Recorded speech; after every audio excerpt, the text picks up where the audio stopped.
In the 14th, 15th century, money was first saved in kitchen pots made of something called PYGG, essentially an affordable clay. This then started to evolve to the word pig, and that is where the piggy bank comes from. So from those humble beginnings to where we are today, where when you're younger, you're taught to save money as much as possible for what you want, teaches you the value of money, to a penny saved is a penny earned. From when you get a little bit older and you save for what you want, whether that be sort of a house, whether that be a car. But while it's good to save and while it's good to teach those initial values to people who are younger, are you now actually screwing yourself over, saving your money now? Are you making your financial situation worse?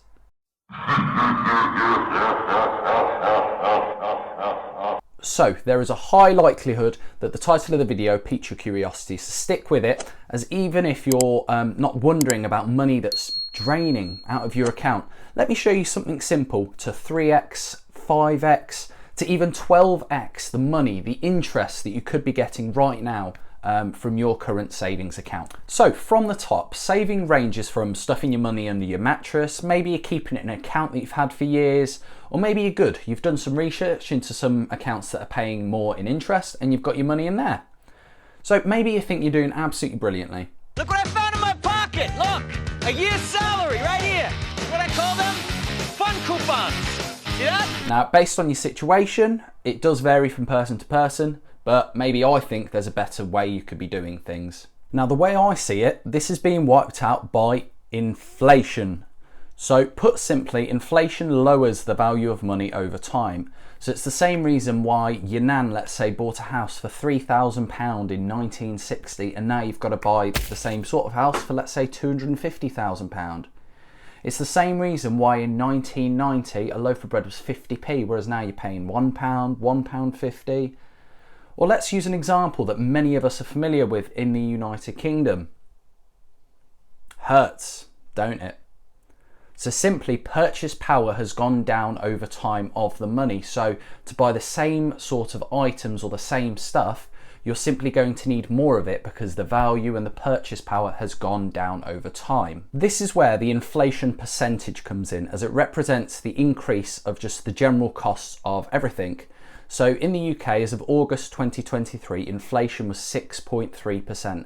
So that means in general, sort of across society, in general, the cost of things have gone up by 6.3%. So they'll be that much more expensive. So if you compare that with your interest rate, so let's just say your interest rate's 1.5%, with inflation being 6.3, your interest rate being 1.5, that means in reality, you've lost 4.8% of spending power because you're gaining that interest, but you're losing out on inflation. So let's take Jerry as an example. So Jerry's been saving £50 a month for the course of 10 years. So that's £6,000 in total. Now I'm going to need you to hit the like button for the next bit, because I went through over those 10 years every single month, and I actually averaged the inflation each month over those 10 years, but also the average interest rates that are available on the market every single month for those 10 years as well. So what I came across was the average inflation rate each month over 10 years was 2.74%. The average interest rate was 0.82% over those 10 years. So that means every single month over those 10 years, you have an average loss in value of about 1.92% per month. So what does that mean in terms of Jerry's money? This means that in terms of interest over that time period, he's earned about £250 and 64p. But what does that mean in actual real value terms, factoring in the effect of inflation on his money? It would actually be worth spending £5,050 and 50p. So let's fix this. So basic step number one is check your interest rate. So banks will always tell you when they're increasing your interest rate, not always when they bring it down. So some may pay 1 to 2%, some may even pay 0.25 or 0.5%. So it's definitely worth checking. If you want to keep things simple, Google best interest bank accounts, then maybe whatever month you're in. Look through it, see what fits your situation. I may even leave a link for one down in the description that's suitable at the time that this is recorded. It'll be tough to find one out there that beats inflation, but you might actually get lucky with it. At the time of recording as well, I know Santander are offering one to their customers that pays 7% in interest, and then Nationwide are paying one to their current account customers as well that pays 8%. That's one that I'm using just for my money, which I intend to use in the short term. If this isn't enough for you, then you want to look at investing your money and just making sure that your returns are going to beat inflation. Now, a reminder, this isn't financial advice. Do your own research and consult a professional if you're unsure, but looking at business, property, even investing into the stock market using an index fund.